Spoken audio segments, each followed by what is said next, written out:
안녕하세요. 말씀 베이커리 763번째 시간 기도하심으로 시작하겠습니다. 거룩하신 주님, 감사합니다. 주님의 말씀을 묵상합니다. 성령님께서 말씀에 조명이 되어 주시옵소서. 우리 주 예수 그리스도님의 이름으로 기도합니다. 아멘.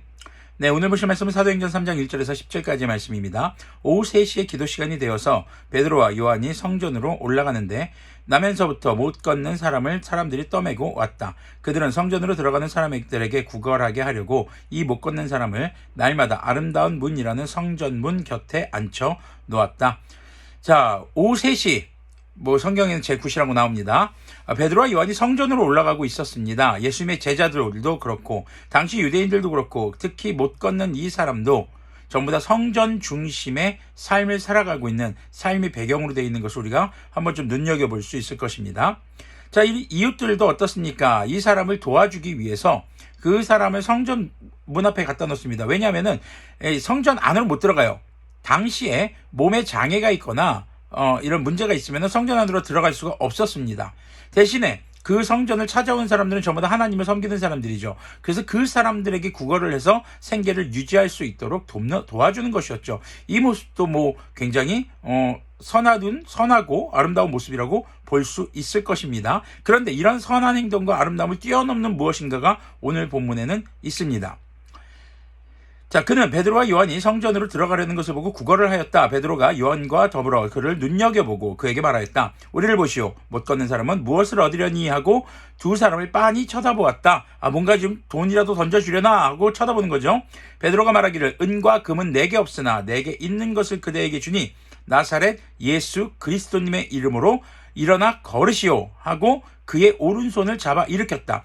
그는 즉시 다리와 발목에 힘이 생겨서 벌떡 일어나서 걸었다. 자, 지금 이 사람이 일어났습니다.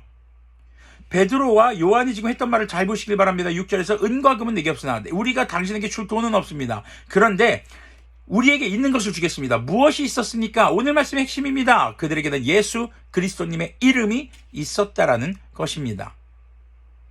예수님께서는요, 제자들에게 귀신 들린 아이에게서 귀신을 쫓아내 주시면서 제자들이 물어봤죠. 아니, 왜 우리가 어떻게 이런 일을 하지 못했었나요? 라고 했을 때 기도 외에는 이런 이유가 나갈 수 없다. 근데 예수님은 기도하지 않고 내쫓으셨거든요. 근데 우리에게는 기도할 수 있습니다. 무엇으로요? 예수님의 이름으로요. 그만큼 예수님의 이름에는 권세가 있다라는 것을 우리는 기억해야 합니다. 그리고 그 예수님의 이름이 우리의 삶의 가장 가치로운 삶인 것을 또한 우리는 잊지 않아야 하겠습니다. 자, 그러면서 이제 그 사람이 일어났습니다. 이제 어떻게 되는지 한번 보십시오. 그는 걷기도 하고 뛰기도 하면서 뭐했다? 하나님을 찬양하면서 그들과 함께 성전으로 들어갔다. 지금 이 사람은 못 걷는 사람입니다. 그래서 성전에 들어갈 수가 없습니다. 태어나면서부터 못 걸었다는 것은요, 성전 안에 들어가 본 적이 없다라는 것입니다. 그런데 이 사람이 예수님의 이름으로 일어나 걸으면서 성전으로 들어갑니다. 성전은 곧 하나님의 임재, 하나님이 함께하는 곳, 하나님이 이스라엘 백성과 만나기 위해서 주신 곳, 예배의 목적이 바로 하나님을 만나는 것입니다. 예수님을 만나는 것입니다. 그 예수님의 이름을 가진 자들이 주님을 예배할 수 있는 자들인 것이죠. 그것이 그 어떤 것보다도 가장 소중하고 값진 그것임을 지금 베드로와 요한이 증거해주고 있는 것입니다. 사람들은 모두 그가 걸어다니는 것과 하나님을 찬양하는 것을 보고 또 그가 아름다운 문 곁에 앉아 구걸하던 바로 그 사람임을 알고서 그에게 일어난 일로 몹시 놀랐으며 이상하게 여겼다. 자, 지금 이 사람들은 이 일을 보고 놀랍니다. 지금 근데 이 사람이 일어나게 된 원인은 뭐였습니까? 바로 예수님의 이름에 있는 권세였고 그 예수님의 이름을 가진 자들, 예수님의 이름을 의지하는 자들, 당시 베드로와 요한 사도들의 그에게 예수님의 이름을 선포한 것이 성취되면서 그가 일어나 걷게 된 것이죠. 그런데요, 단순히 일어나 걷게 된 것이 목적이 아닙니다. 그를 눈여겨보았습니다. 그가 항상 성전 앞에 나와 있었습니다. 그가 들어가고 싶었던 곳이었을지도 모르겠습니다. 지금 이 사건에서의 가장 중요한 것은 예수님의 이름이고 그 예수님의 이름으로 일어나게 된 사람이 주님을 예배하고 주님께 제사하기 위해 성전에 들어가며 주님을 찬양하고 있다라는 사실인 것이죠.